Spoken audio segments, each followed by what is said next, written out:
প্রধানমন্ত্রী তারেক রহমান সচিবালয়ে অফিস করতে যাবেন সকাল 9:30 বাজে।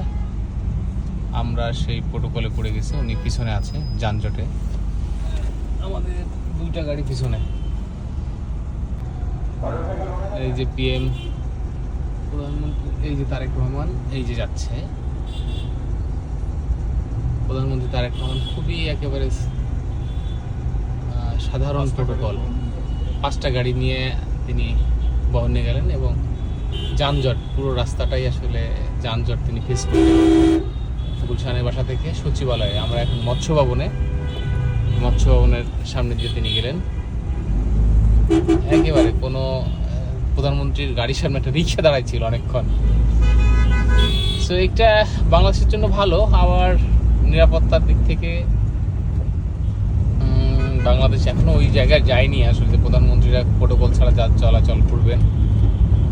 তিনি এখনো প্রোটোকল ছাড়াই চলাচল করছে 5টা গাড়ি নিয়ে এবং যানজটে পড়ে থাকছে। বাংলাদেশের জন্য বেশ ইতিবাচক, তবে আইন শৃঙ্খলা মাথায় রেখে হলেও তাকে প্রোটোকল ব্যবহার করা উচিত।